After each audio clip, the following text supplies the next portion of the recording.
자, 오늘 함께 나눌 말씀은 신명기, 구약성경 신명기 31장을 보겠습니다. 여러분들이 한영 대역성경 가지고 계신다면 335쪽이 됩니다. 335쪽.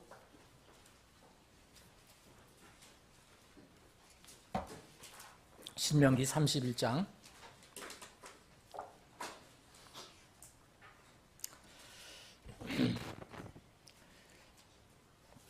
31장 1절, 모세가 가서 온 이스라엘에게 이 말씀들을 말하니라. 신명기 31장 1절 제가 읽습니다. 2절입니다.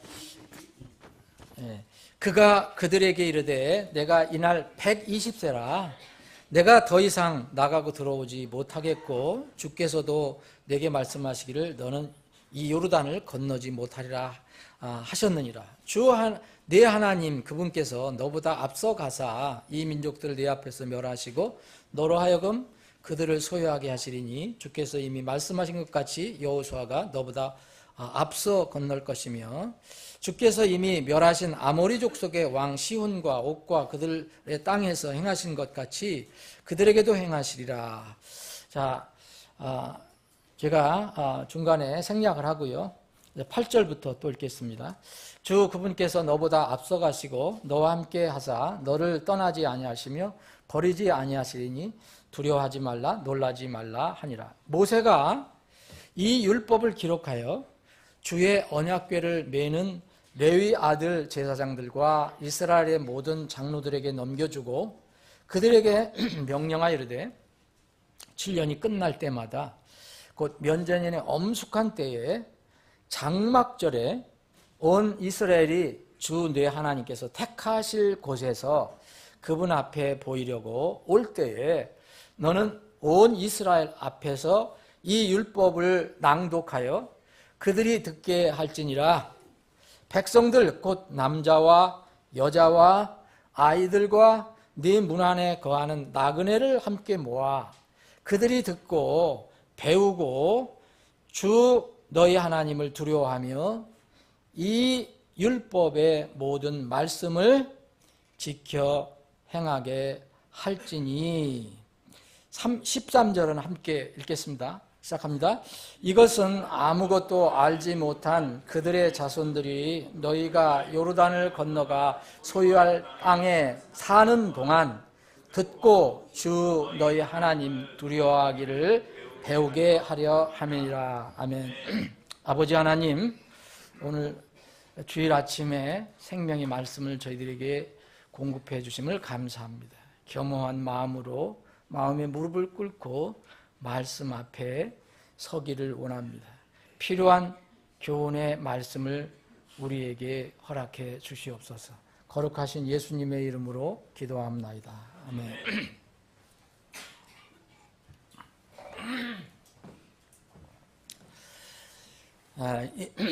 이 말씀은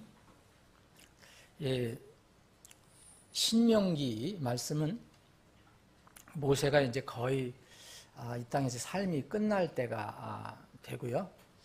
하나님께서 말씀하신 것처럼 자기 자신은 이제 팔라인 땅, 가나안 땅으로 들어가지 못하고 후계자인 여호수아가 이 민족들을 이끌고 들어가게 되어 있는데 그 전에 바로 그들을 다시 격려해주고 또 교훈해주고 또 어떤 면은 경고도 해주고 하는 그런 말씀입니다. 벌써 2019년이 12토막 중에서 한 토막이 갔어요. 이제 명절만 해도 정말 추석 명절이 어제 같았는데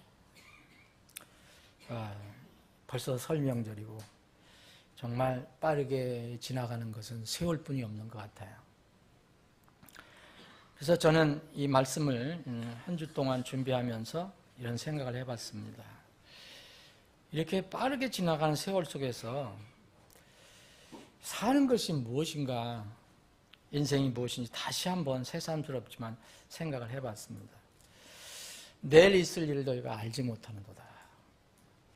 인생이 무엇이냐, 생명이 무엇이냐, 그것은 곧 잠시 나타났다가 곧 그 후에 사라져버리는 수증기니라, 이렇게 야고보 기자가 기록을 했습니다. 인생이 무엇이냐, 과연 삶이 무엇이냐, 생명이 무엇이냐에 대한 그런 질문과 답을 했습니다. 이런 하나님 말씀을 보면 인생은 참으로 정해진 기간에 살다가 가는, 어떤 면에는 참 허무한 그런 존재들인데, 이런 인생들이 여전히 끝없이 욕심을 부리고 이렇게 살아가는 것을 우리가 볼 수가 있습니다.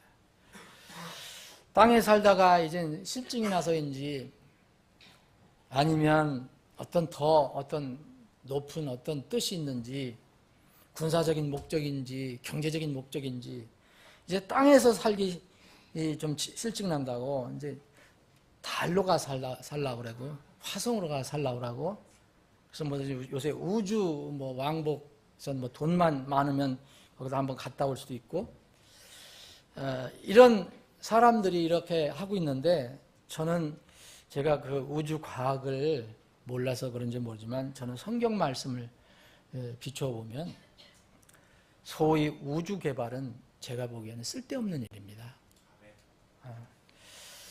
하나님께서 이 우주 만물을 지으시고 주장하시는 하나님께서 온 우주 만물 만드신 거 분명하여 달도 만드시고 화성도 만드시고 다 만드셨는데, 하나님의 형상인 우리가, 여러분과 제가 살아갈 수 있도록 만드신 것은 성경 말씀에 의하면 화성도 아니고 달도 아닙니다. 그것은 우리가 살고 있는 이 땅입니다. 이사야서 45장 18절에 보면 하늘들을 창조하신 주가 이같이 말하노라, 하나님은 친히 땅을 조성하고 만들고 견고하게 하였으되 땅을 헛되이 창조하지 아니하시고 사람이 거주하도록 조성하셨느니라. 사람이 거주하도록 조성하셨느냐. 사람이 거주하도록 조성하신 것은 이 땅뿐입니다. 지구뿐입니다. 나는 주라, 나 외에 다른 신이 없느니라. 재림하실 이제 주님께서 이 땅에 오셔서 천년왕국을 이 땅에 세우실 거고요. 이제 그것이 끝나면은 이제 영원한 세계가 우리에게 펼쳐지기 때문에 우리 머리로는 다 이해할 수가 없어요. 영원 세계로 이렇게 들어가게 됩니다. 그런데 그 영원 세계를 이야기하는 하늘에서 내려오는 새 예루살렘이 내려올 때는 구원받은 사람들로 구성된 민족들만 들어간다고 요한계시록 21장에 기록이 되어 있습니다. 그래서 구원은 정말 중요한 것입니다. 새하늘과 새 땅이 우리에게 펼쳐지기 전에, 그때 먼 우리의 미래인데, 이 미래만 우리가 생각을 하는 것이 아니고, 우리의 소망은 물론 하늘에 있지만 여전히 우리가 발을 딛고 사는 것은 이 땅이라는 거죠. 이 땅인데, 그래서 성경은 곳곳에 너희가 살고 있는 이 땅에 사는 동안에 이렇게 하라, 이렇게 실천하며 살아라 라는 그런 하나님의 말씀이 곳곳에 성경이 기록이 되어 있습니다. 오늘도 이 모세가 이스라엘 백성들을 다 모아놓고 이런 말을 합니다. 너희가 건너가서 소유할 그 땅에 사는 동안, 13절에 보면 땅에 사는 동안, 너희들이 살아있는 동안 주 너희 하나님을 두려워하기를 배우게 하려고, 너희들이 그것을 알게 하려고 오늘 이렇게 모여서 하나님의 말씀을 읽고 듣고 배우게 하는 것이다 라고 모세가 이야기하고 있습니다. 이 말씀은 부모는 자녀에게 얘기해 줘야 되고, 또 어른들은 아이에게 얘기해 줘야 되고, 또 설교자는 분명히 성도들에게 얘기해 줘야 되고, 이제 신앙이 성숙한 성도들은 좀 더 약한 초신자들에게 이 이야기를 해줘야 돼요. 내가 땅에 사는 동안에 하나님 두려워하기를 배우라 얘기했습니다. 여러분, 이 땅을 떠나서 하늘에 가면 하나님 두려워하는 걸 배울 이유가 없습니다. 거기서는 하나님 두려워하는 걸 배우는 게 아닙니다. 거기는 이제 다 배워서 그대로 하나님 날마다 찬양하고 경배할 것입니다. 그런데 이 땅에 사는 동안은 하나님 두려워하기를 배우라 얘기했습니다. 이전에 이 이스라엘 백성들에게, 이건 지금 가나안 땅에 들어가기 전에 이제 모세가 죽기 전에 얘기해 주는 건데, 모세가 아주 정정할 때 이 이스라엘 백성들에게 특별히 또 이렇게 권면한 것이 있습니다. 신명기 12장에 보면 신명기 12장 17절부터 19절에 보면 너희들이 이제 하나님께서 복 주신 것으로 하나님 앞에서 그것을 먹되 내 아들들 남종 여종 또 내 성문에 거하는 레위 사람과 함께 그것을 먹으라. 그러면 내가 행한 일들로 인해서 하나님께서 기뻐하실 것이다. 하면서 19절에 보면 너희들은 스스로 조심해서 내가 땅에 사는 동안 레위 사람들을 저버리지 말지니라. 그런 말을 했어요. 땅에 사는 동안에, 너희들이 살아있는 동안에, 그런 말입니다. 땅에 사는 동안. 이런 하늘에 가 사는 때가 아니라 땅에 사는 동안에 이렇게 하나님의 일꾼들을, 레위인들을 이제 어떤 몫이 없는 11지파들이 이 레위 사람들을 저버리지 말라라고 얘기합니다.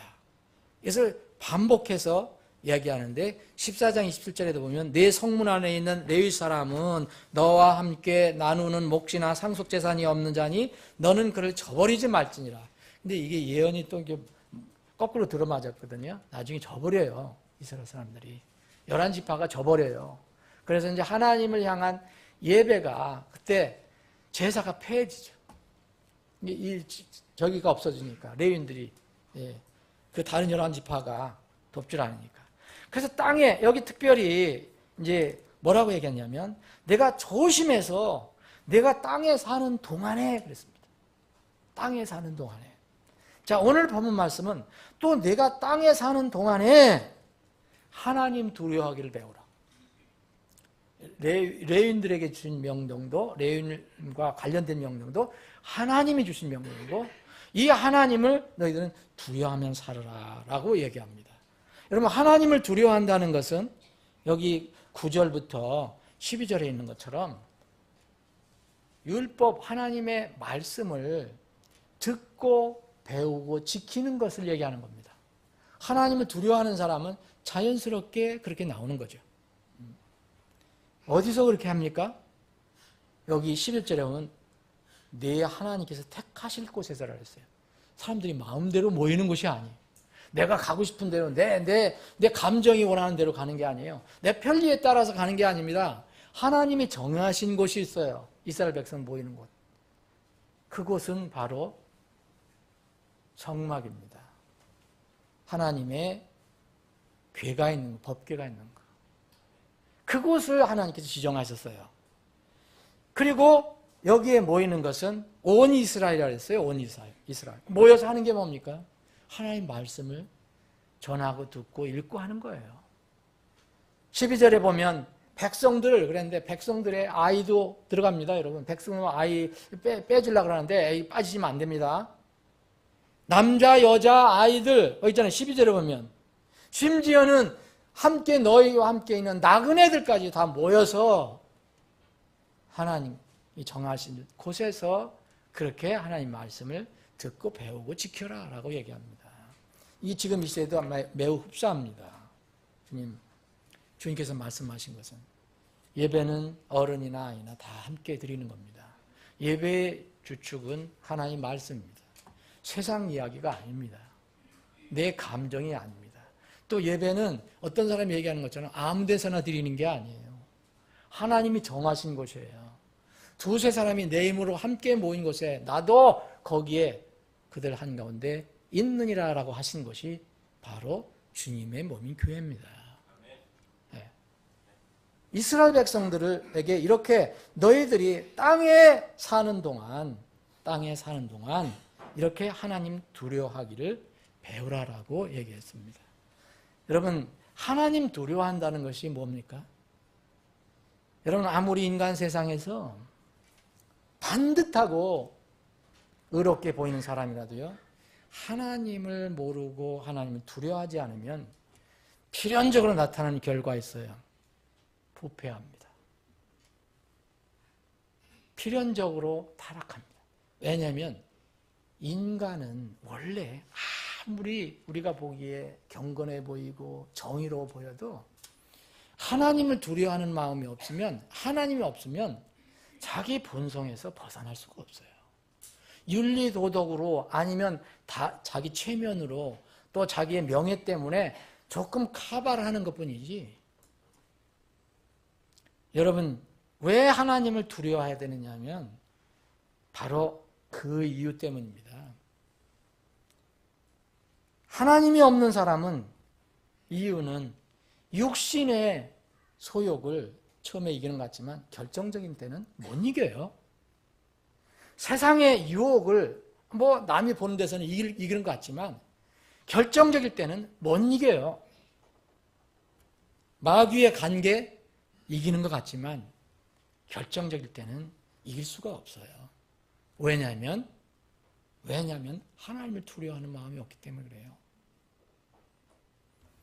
하나님이 없이 그래서 정의를 부르짖는 사람들 있잖아요. 하나님 없이 정의를 부르짖는 사람은 저는 믿지 않습니다. 저 자신도 믿기 어려운데 무슨 하나님이 없으면서, 요새는 또 기독교를 굉장히 조롱하는 사람 많고요. 이 정부에서도 기독교를 이렇게 아주 공식적으로 모독하는 사람이 있어요. 고위 공직자 중에서도. 하나님께서 정말 다루시기를 원합니다. 하나님 오래 참으시는 분이니까. 여러분, 하나님 없이 정의 부르짖으면요 반드시 나타나는 게 나중에 있어요. 위선입니다. 허구예요.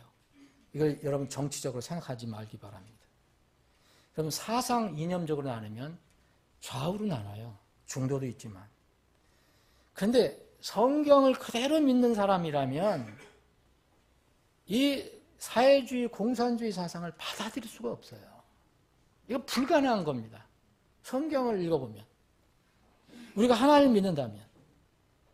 그런데 소위 기독교 안에서도 사회주의, 공산주의, 전체주의 이런 것들을 포용하는 사람들이 있어요. 왜 그러냐면은 그 사람들이 자기 생각대로, 성경 말씀이 아니라 자기 생각대로 그것을 해석하려고 하기 때문에 그렇습니다.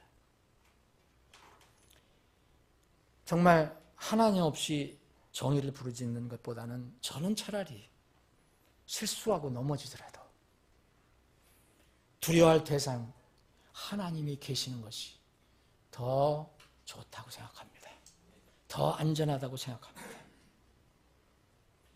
여러분, 최소한 하나님을 두려워하는 사람이라면 남을 욕하고 남을 비난하고 그렇게 하는 것보다는 자기를 먼저 바라볼 수밖에 없기 때문에 그렇습니다.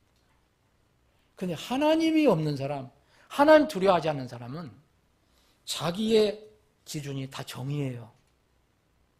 자기 어떤 사상이나 이론에 의해서 그게 다 정의입니다.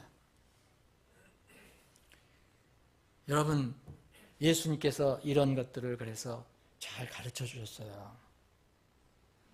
그때 당시에 완전히 권력을 쥐고 있었던, 종교 권력을 쥐고 있었던, 종교 권력과 사회 권력도 쥐고 있었어요.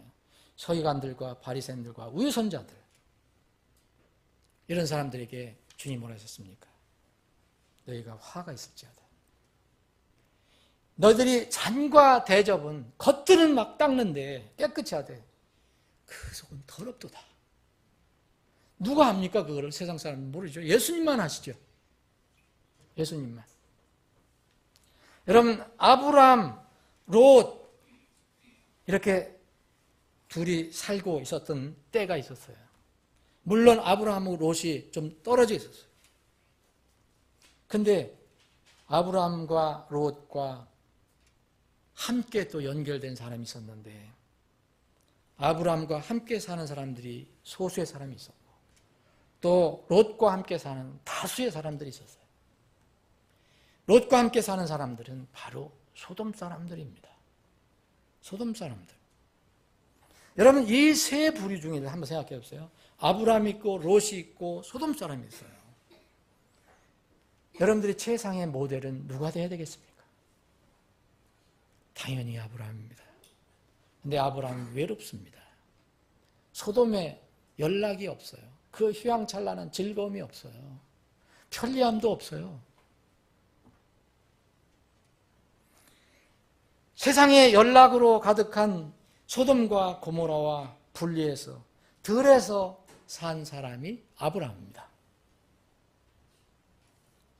우리의 세상의 모델이지만 우리가 이게 힘든 거예요. 우리의 최선의 모델은 아니지만 그래도 롯과 함께 살고 있는 소돔 사람들을 비교해 볼 때는 최소한 그래도 우리는 롯을 생각해 봅니다. 왜냐하면 롯은 그래도 소망이 있는 사람들이기 때문에 그렇습니다. 롯과 같은 사람들은 소망이 있어요. 비록 잘못 육신에 끌려서 소돔에 살지만 그에게는 하나님을 두려워하는 양심이 살아있기 때문에 그렇습니다. 베드로 기자는 롯이 구원받은 의인이라고 얘기했어요.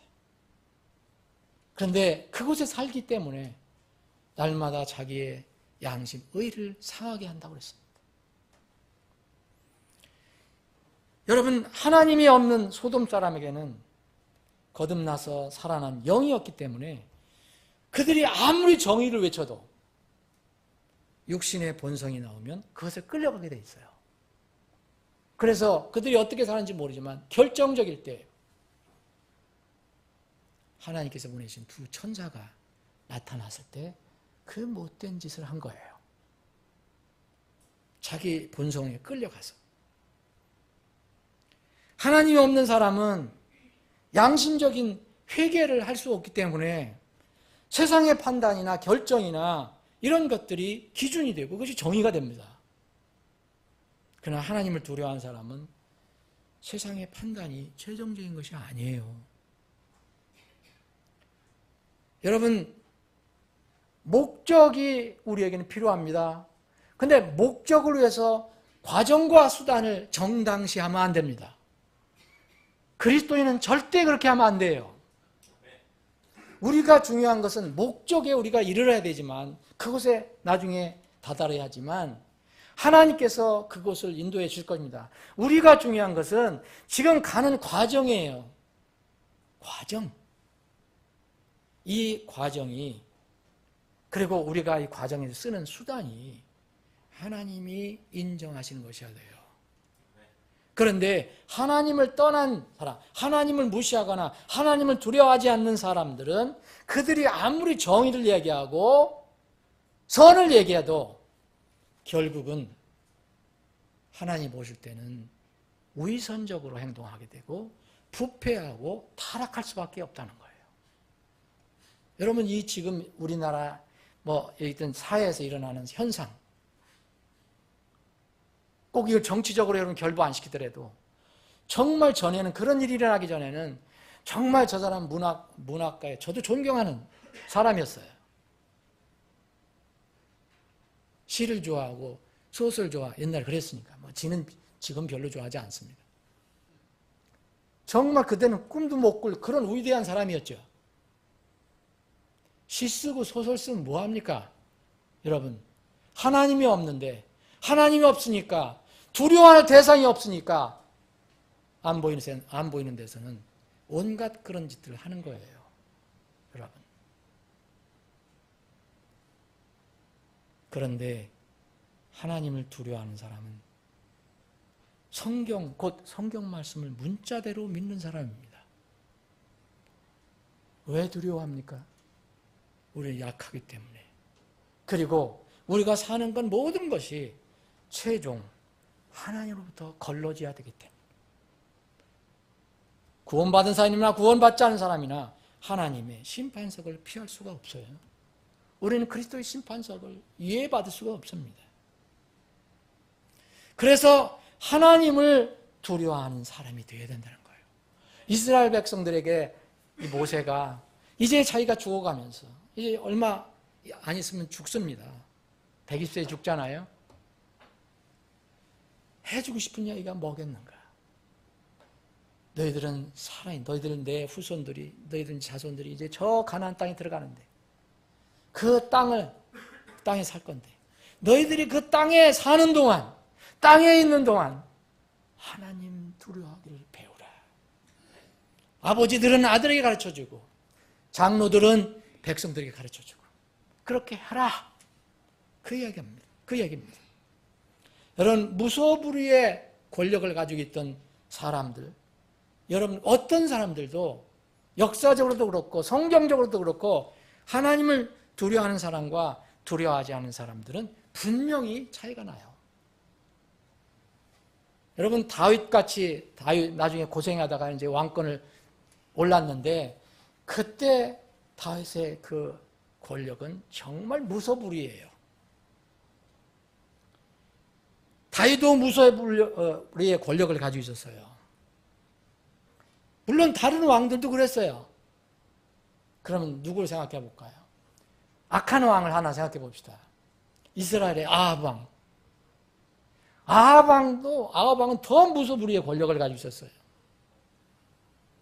마음대로 아합 왕, 뭐 자기가 지나다니다가 포도밭이 너무 좋고 풍성하니까 그걸 빼서 궁리를 해갖고서 사람 죽이고.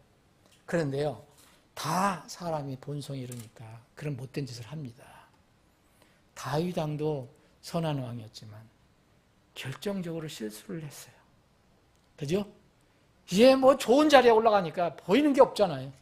그때 조심해야 되는데 조심하지 않다가 육신의 소욕에 끌려서 큰 죄를 짓습니다.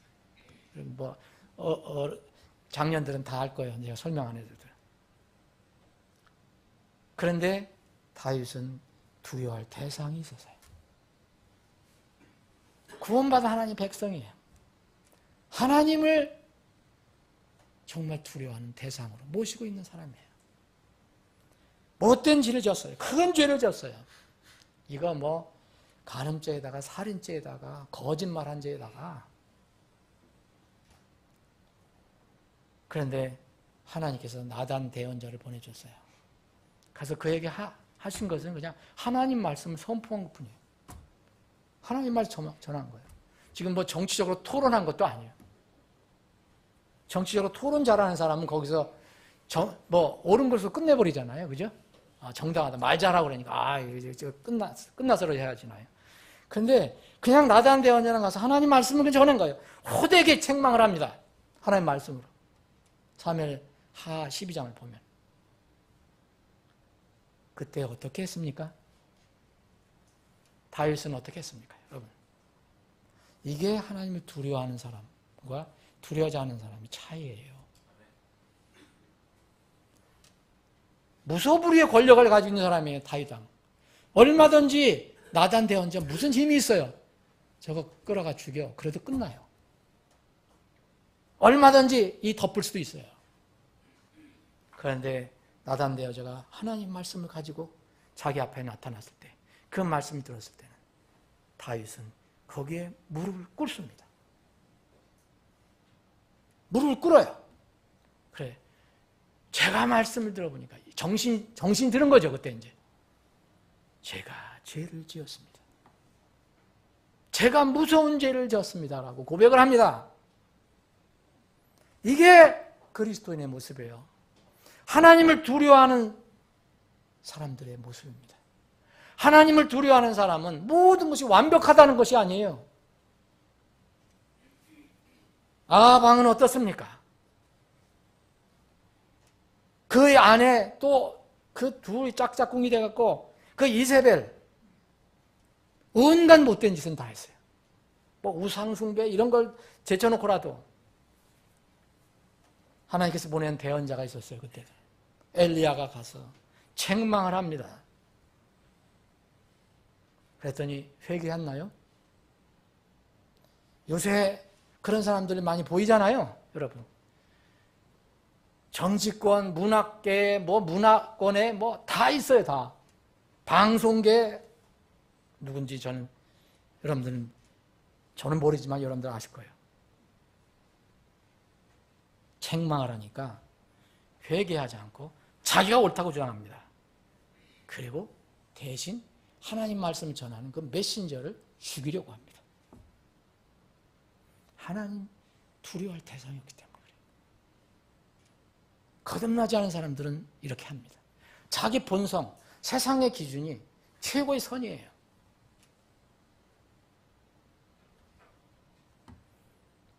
무소불위의 권력을 가지고 있었던 헤롯도 자기 자신의 동생 빌립의 아내를 가로채요.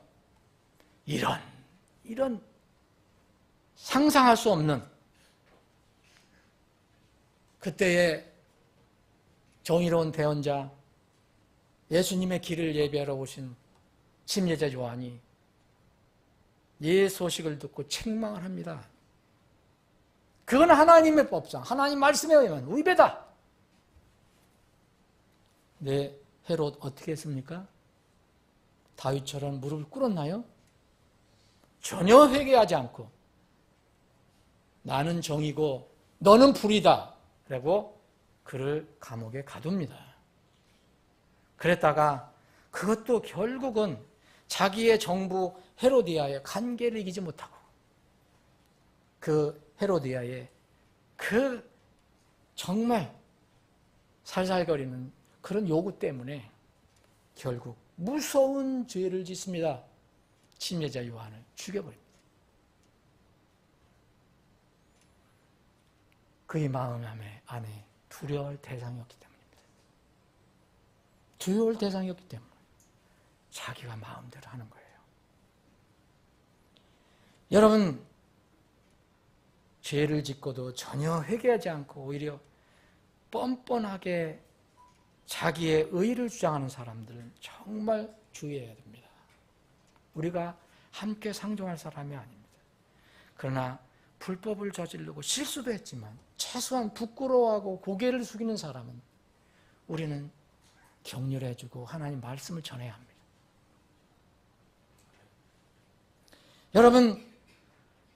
여러분들과 함께 늘 기도하는 이 북한 사정, 저는 자주 듣는데 여러분 북한 정권이 그 얘기하는 것들을 방송하면 들어보십시오. 그 아나운서들 얼마나 놀라, 그 음성도 놀라워. 그런데 그 말하는 거 보면 전부 번지르르한 미사여구예요.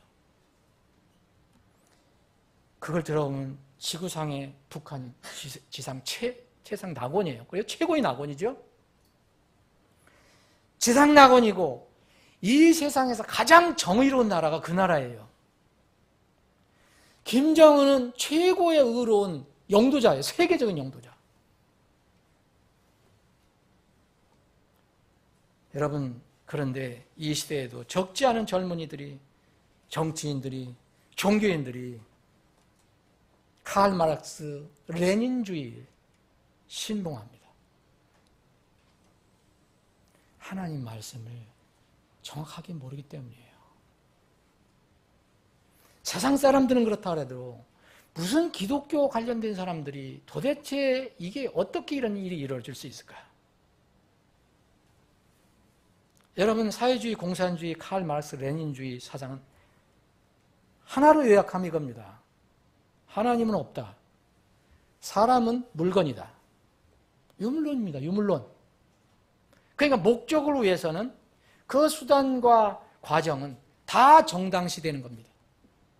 이것들을 하나님 없이 정치하는 사람, 하나님 없이 뭐 하는 사람들은 이런 어떤 상황이 되면 그렇게 하는 거예요.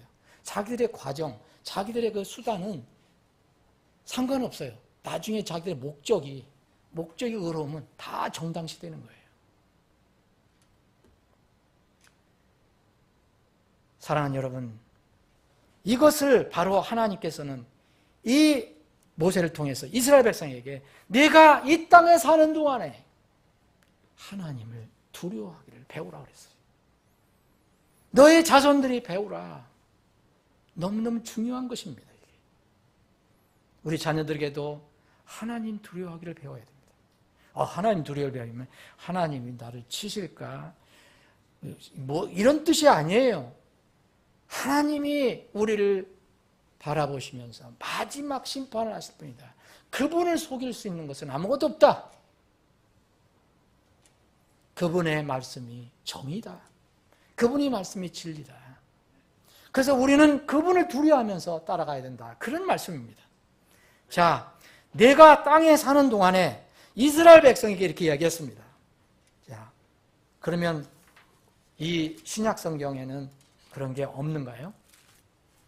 자, 베드로 전서를 한번 보겠습니다. 베드로 후서 보겠습니다. 베드로후서 1장.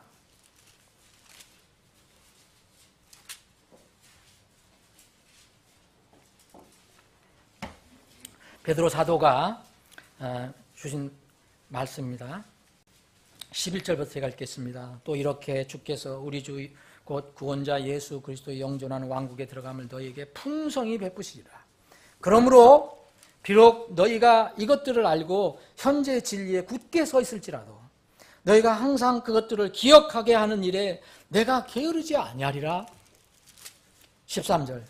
참으로 내가 이 장막에 있는 동안에 너희가 기억하게 하여 너희를 일깨우는 것이 합당한 줄로 생각하노니 이는 우리 주 예수 그리스도께서 내게 보여주신 것 같이 내가 머지않아 반드시 이 장막을 벗어야 할 줄 알기 때문이라. 베드로는 이 편지를 받는 성도들에게 이렇게 얘기합니다.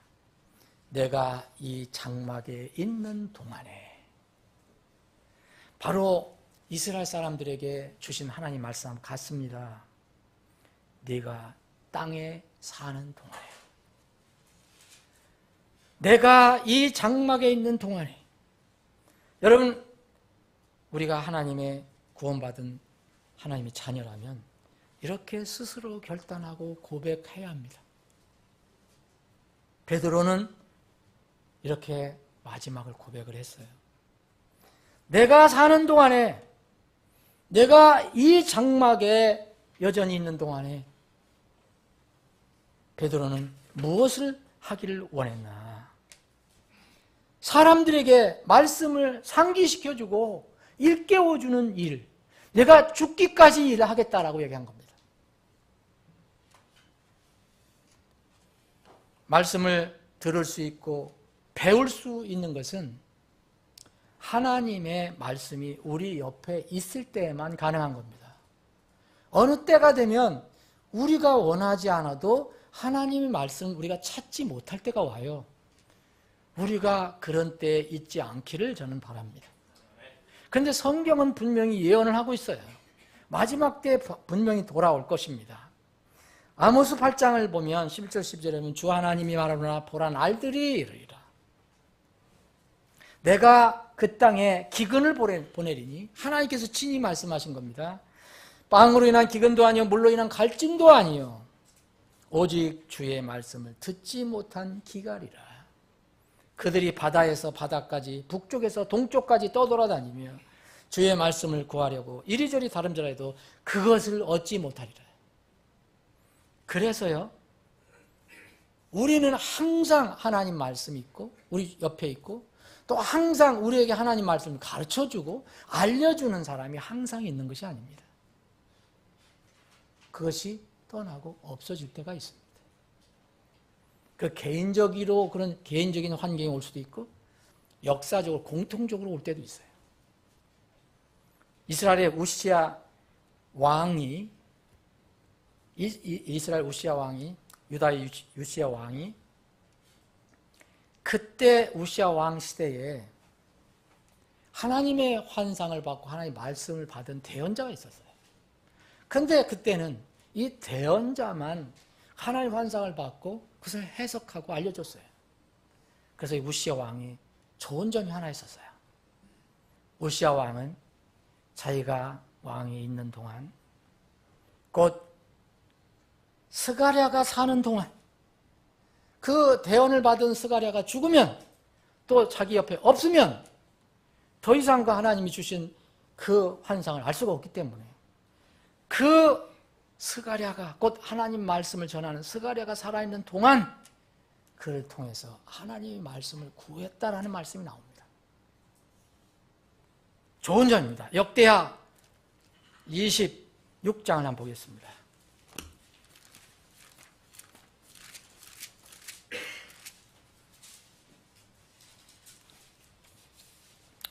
역대하 26장을 보면, 그때 유다의 온 백성이 우시아를 취하여 그의 아버지 아마시아 대신 왕으로 삼으니 그때 그의 나이가 16세더라. 그 왕이 자기 조상들과 함께 잠든 뒤에 우시아가 엘롯을 건축하고 유다의 그것을 복귀시켰더라. 우시아가 통치하기 시작할 때 나이가 16세더라. 그가 예루살렘에서 52년 동안 통치하니라. 그의 어머니의 이름이 역시 예루살렘의 여골리아더라. 우시아가 자기 아버지 아마시아가 행한 모든 것에 따라 주의 눈앞에서 올바른 것을 행하며, 5절입니다. 하나님의 환상들에 관하여 이해하는 스가랴가 사는 날 동안에 하나님을 구하였고, 그가 주를 구하는 동안에는 하나님께서 그를 형통하게 하셨더라. 우시아 왕이 정말 중요하게 한 일이 있어요. 그때 당시 하나님의 말씀을 전하고 선포하는 사람이 누구였느냐? 스가랴였어요. 그래서 스가랴가 살아있는 동안 내가 부지런히 하나님을 구해야 되겠다. 그래서 하나님을 구했습니다. 그래서 하나님께서 그를 형통하게 해주셨다고 말씀하고 있습니다. 우시아 왕이 정말 잘 깨달은 건 뭐냐면, 저 하나님 말씀을 받은 스가랴가 내 곁에 떠나거나 죽거나 그럼 나는 하나님의 뜻을 알지 못한다. 그래서 그 일을 했습니다. 바로 베드로는 내가 내 장막에 있는 동안, 장막이라는 게 여러분 무슨 뜻인지 여러분 아시죠? 이게 무슨 진짜 집을 얘기하는 게 아니잖아요. 자기 몸, 장막. 내가 숨을 쉬고 있는 동안에는 나는 너희들에게 계속해서 기억하게 하고, 하나님 말씀을 기억하게 하고, 또 일깨우는 것, 일깨운다는 것은 다른 말로 하면은 영어 스토어인데 자극 주는 겁니다. 자꾸 격려해주고 정신 차리라고 해주고 하는 거예요. 그 일을 하는 것이 내가 합당한 일이다라고 생각했습니다. 사랑하는 여러분, 여러분 사는 동안에, 내가 사는 동안에, 내가 이 장막동에 사는 동안에 무엇을 할 것인가 한번 생각해 보시기 바랍니다. 내가 사는 동안에 시편 기자 다윗과 다른 시편 기자는 내가 사는 동안에 주를 찬송하고 주의 이름으로 내 손을 들리니 그랬어요.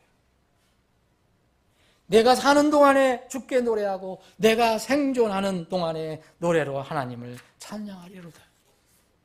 다윗과 또 다른 시편 기자는 내가 살아있는 동안에, 내가 사는 동안에, 이 땅에 사는 동안에 하나님을 이 구원의 기쁨과 감격으로 지금 찬양하겠다.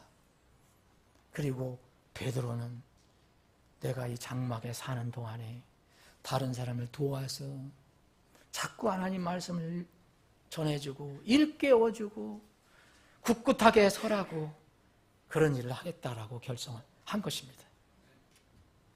말씀을 정리하겠습니다. 여러분, 이 세상에서 가장 큰 복이 뭡니까? 그것은 하나님의 은혜로 죄사함 받는 겁니다. 하나님의 자녀로 그 이름을 하늘에 기록하는 겁니다. 그럼 두 번째 복이 뭐라고 생각합니까? 명절 때 한우 소고기로 만든 떡국 먹는 게 복이 아니에요. 그거는 못 먹어도 세상 사람들은 얘기합니다. 세상에서 성공하고 물질 복 많이 받고 하나님의 자녀로서 무슨 모든 일이 형통하고 교회에서 또 그런 걸 많이 원하잖아요. 전 여러분들을 위해서 매일 기도할 때 이런 복을 정말 물질복 많이 달라는 기도는 잘 못하겠더라고요. 생계 어려운 사람들 도와주세요는 하지만. 두 번째 복이 뭡니까, 여러분? 하나님의 몸에 연합해서 하나님께 주신, 구원받을 때 주신 성령의 은사, 태어날 때 가지고 있는 재능, 이것을 잘 활용해서 주님을 섬기는 것입니다. 이게 두 번째 큰 복이에요. 사람들이 이걸 잘 몰라요. 어제 우리 두 분 전도사님과 저는 제 방 청소하고 그 근처 청소하고 두 분은 또 교회 청소하고 그러면서 저는 잠깐 약했어요. 베이큐음을 돌리면서 물걸레질 하면서 야, 이것도 행복이다. 일할 수 있는 이런 행복이 있다. 여러분 누가 와서 우리 교회에 와서 내가 청소해 주겠다 해서 우리가 청소시킬 사람이 있어요? 하나님의 일을 하는 것, 하나님의 또 집에서 일을 한다는 것은 얼마나 큰 영광이고 기쁨입니까? 자매님들이 형제 자매들을 위해서 식사 준비한다는 것, 이거 신역은 고되지만 하나님의 집에서 일을 한다는 게 이게 영광의 기쁨 아닙니까? 왜냐하면 주님께서는 냉수 한 그릇의 수고도 잊지 않고 기억해 주셔서 나중에 보상해 주시겠다고 하셨기 때문입니다. 사랑하는 여러분, 눈에 보이든지 보이지 않든지 묵묵히 주님을 섬기는 것, 이게 두 번째 큰 복입니다. 그리고 아름다운 것입니다. 남이 보든 안 보든 그게 무슨 상관이 있습니까? 어떤 사람이 그래요. 천국에 가면 굉장히 따분할 것 같다고. 모든 일이 다 해결되고 만날 즐거우니까 따분해서 어떻게 살겠냐. 그런 사람 여러분 만나보셨죠? 따분할 사이가 어디 있습니까, 여러분? 예?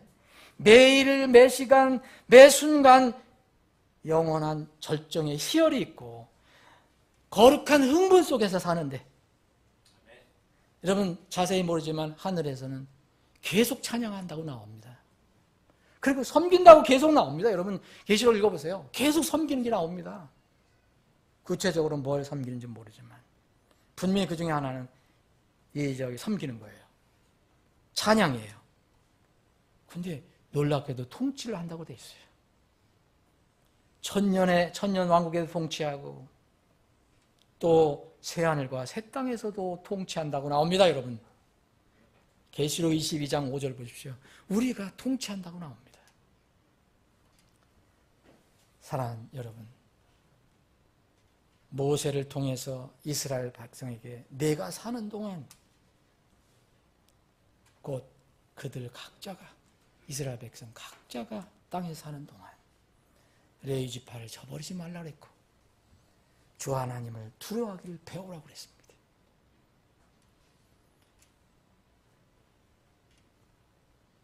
베드로는 그렇게 스스로 고백합니다. 나는 내가 이 장막에 있는 동안에 나에게 맡겨준 이 사명을 정말 끝까지 잘 감당하겠다. 성도들을 섬기는 일을 감당하겠다라고 이야기했습니다. 오늘 명절 연휴를 맞아서 이스라엘 백성은 바로 그 말씀을 명절 때 받은 것입니다. 주님과의 관계를 다시 한번 생각해 보시고 나는 내 장막에 사는 동안, 내가 이 땅에 사는 동안, 내가 살아있는 동안 무엇을 어떻게 할 것인가 생각해 보시는 시간이 되는 복된 시간이 되기를 바랍니다. 기도하시겠습니다.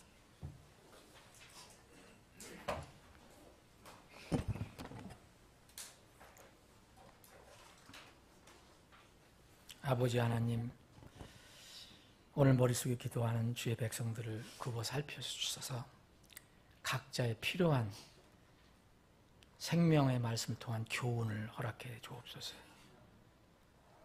우리 사랑하는 지체들 중에서 내가 사는 동안 무엇을 할 것인가 기도하는 지체가 있다면 그 기도를 받아주시고 그 고백과 결단이 잘 실천될 수 있도록 끝까지 인도해 주시기를 원합니다.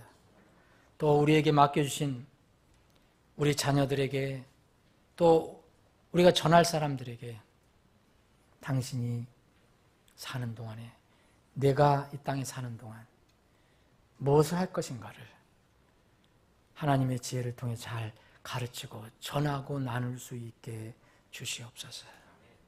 아버지 하나님, 저희들이 세상적인 명절 속에 연휴 속에 들어왔습니다. 주님, 우리 사랑하는 지체들 중에 또 멀리 여행하는 가정들이 있습니다. 또 오늘 출발하는 가정들도 있습니다. 주님, 그 가정들을 기억하시고 그들과 함께 동행해 주시고 차량 운행할 때는 함께 동승해 주셔서 어디서나 안전하게 지내다가 또 다음 3일 저녁에 혹은 주일에 건강한 모습으로 만날 수 있게 주시옵소서.